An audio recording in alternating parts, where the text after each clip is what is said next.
Hello friends, हर हर महादेव। कैसे हैं आप सब लोग। आज के इस वीडियो में हम जानेंगे सोमवार व्रत की कथा और उसका पूरा विधि। तो चलिए शुरू करते हैं। सोमवार का व्रत चंद्रदेव और भगवान भोलेनाथ की अर्चना हेतु किया जाता है।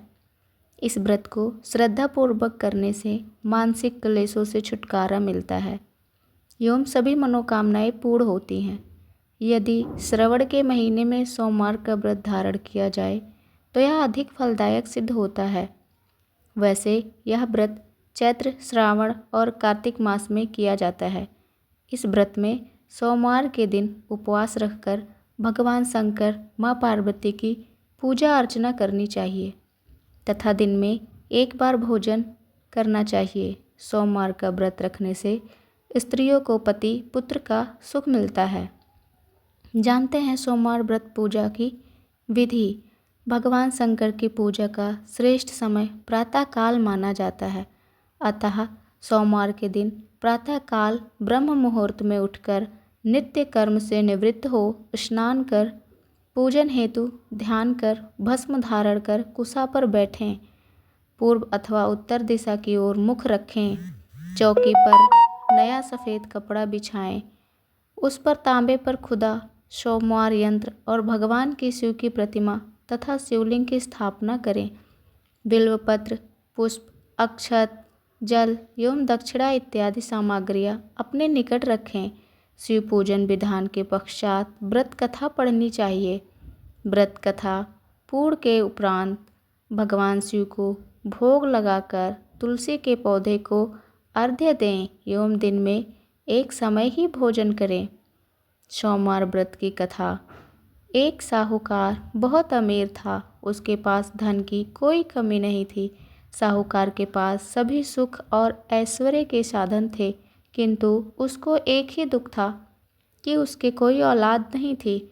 दिन रात वह इसी चिंता में लगा रहता और वह पुत्र पाने के लिए हर सोमवार को भगवान चंद्रदेव व शिव जी की पूजा करता वह व्रत रखता था। साहूकार की भोलेनाथ के प्रति ऐसी भक्ति देखकर एक बार माँ पार्वती जी ने शिव जी से कहा, हे नाथ, ये साहूकार आपका अनन्य भक्त है और सदैव ही आपका व्रत और पूजा भक्ति भाव से किया करता है।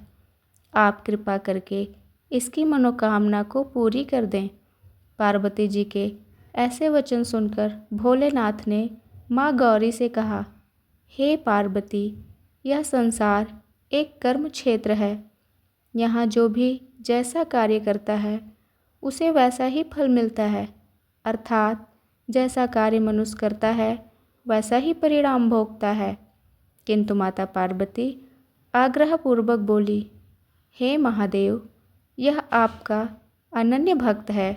यदि इसको कोई भी दुख है तो आपको उसे अवश्य दूर करना चाहिए।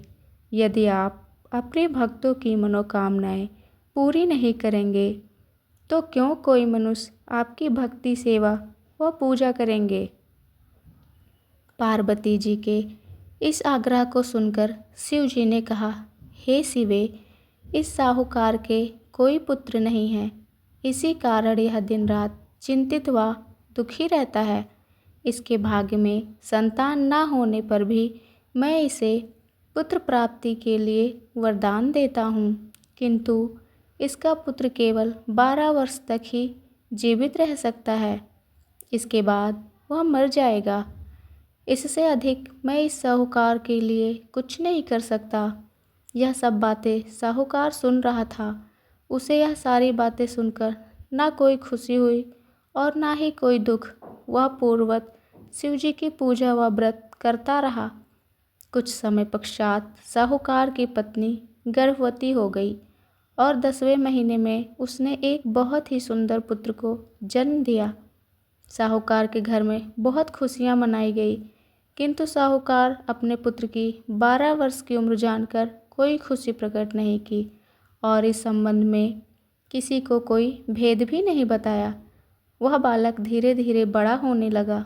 जब वह बालक 11 साल का हो गया तो बालक की माता ने साहूकार से उसके विवाह के लिए कहा, किंतु साहूकार ने कहा कि मैं इसे काशी जी पढ़ने भेजूंगा। साहूकार ने अपने साले को बुलाकर कहा कि तुम इस बालक को काशी पढ़ाने ले जाओ और इसे विधिवत शिक्षा ग्रहण कराओ। साहूकार ने उसको बहुत सा धन देकर कहा कि रास्ते में जहाँ कहीं भी ठहरो वहाँ यज्ञ और ब्राह्मणों को भोजन कराते जाना। इस प्रकार वह दोनों मामा भांजे रास्ते में यज्ञ करते, दान देते और ब्राह्मणों को भोजन कराते जा रहे थे। रास्ते में एक शहर पड़ा। उस शहर में राजा की कन्या का विवाह था। एक अन्य राजा का लड़का बारात लेकर आया था, लेकिन वह एक आंख से काना था। लड़के के पिता को इस बात की चिंता थी कि वर को देखकर कन्या के माता पिता विवाह में किसी प्रकार की अड़चन ना डालें। इसी कारण जब उन्होंने साहूकार के अति सुंदर बेटे को देखा तो उसके मन में विचार आया कि क्यों ना इस लड़के से विवाह का कार्य पूर्ण करा लिया जाए। यह विचार कर उसने लड़के और उसके मामा से कहा कि यदि आप फेरे व कन्यादान का कार्य पूर्ण करा देंगे तो आपकी बड़ी कृपा होगी और हम आपको बहुत सारा धन देंगे। साहूकार के लड़के और उसके मामा ने इस बात को स्वीकार कर लिया। विवाह का काम भली प्रकार से पूरा हो गया।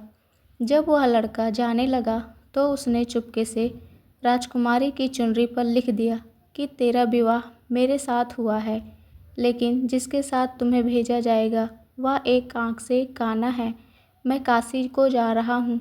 राजकुमारी ने जब इस प्रकार लिखा पाया तो उसने काने राजकुमार के साथ जाने से इनकार कर दिया और कहा कि यह मेरा पति नहीं है। मेरा विवाह जिसके साथ हुआ है वह काशी जी गया है। राजकुमारी के पिता ने यह सब जब सुना तो उसने अपनी कन्या को विदा करने से इनकार कर दिया। बारात वापस चली गई।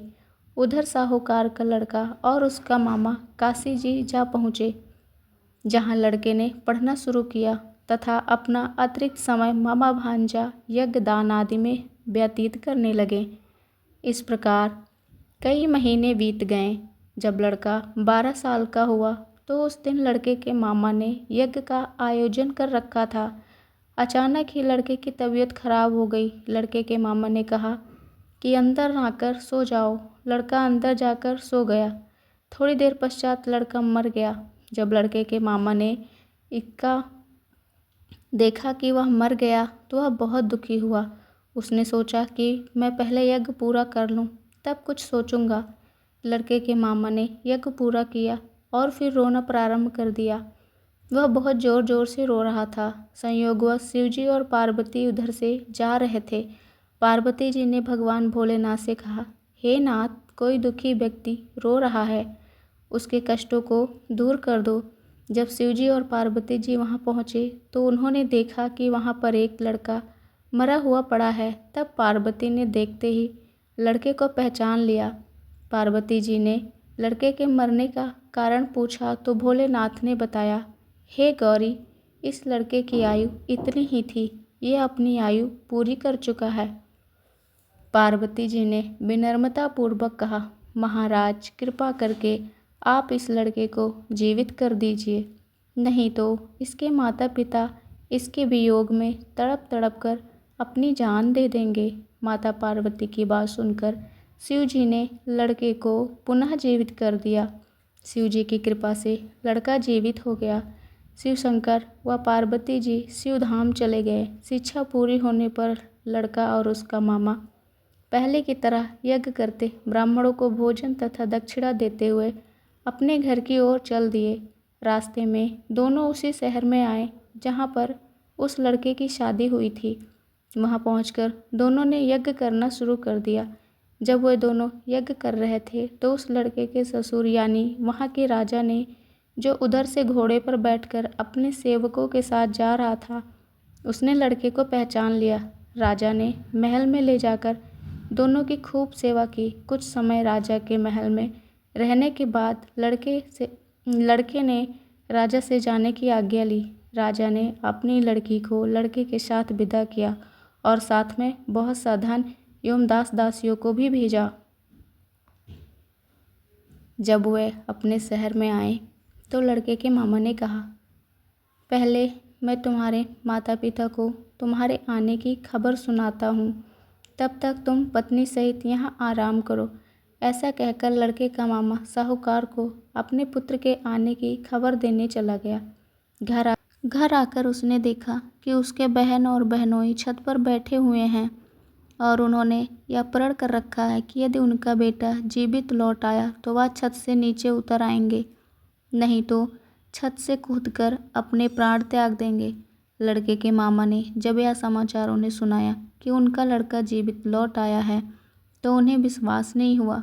तब लड़के के मामा ने शपथ खाकर कहा कि आपका पुत्र अपनी स्त्री और बहुत से धन और दास दासियों सहित घर आया है।